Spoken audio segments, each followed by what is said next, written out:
She studies marketing and he studies physics, but the two are being tested on their digital chemistry from thousands of miles away.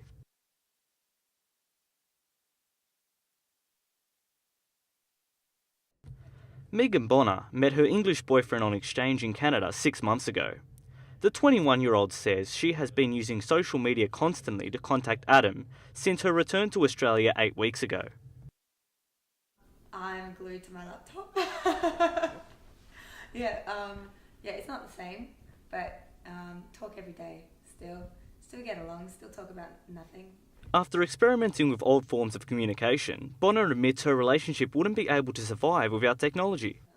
If we didn't have the internet or social media, then it would be really hard to keep in contact. We sent letters actually as a novelty the other week, and it took mine a week and a half or 2 weeks to get there. Yeah, so if we were sending letters, it just wouldn't work. While Megan and her partner are still in the early stages, Relationships Australia's senior manager Anita Vosper says as the bond matures, some issues can't be solved electronically. When it comes time to making really important decisions, like, for example, where's the relationship heading, there isn't that organic sort of involvement of the relationship. Like, we live in the same town, so occasionally we just spend 4 days together. Or, you don't have that natural sort of movement between two houses, so the decision has to be made. For example, suddenly, we're going to live together, and it's kind of enormous decision because one party has to give up their job, and so I think that whole negotiation, that communication can make or break a relationship because there are huge consequences attached to it. Vosper does most of her work with adolescents on ways to improve their relationships. When it comes to long-distance relationships, Vosper says regular physical interaction can motivate the couples to sustain their relationship.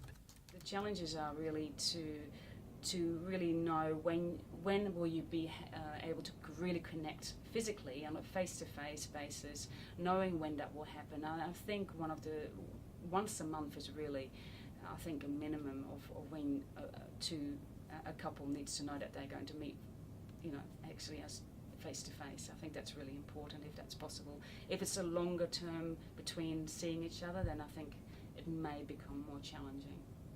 University student Saskia Jones disagrees. Saskia's boyfriend of 3 years recently went on a gap year to Central and South America.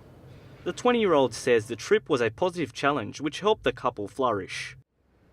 When he got back, our relationship was stronger than ever, purely because I feel like for a relationship to work you need to have some sort of space, and especially at such a young age, I think it worked well.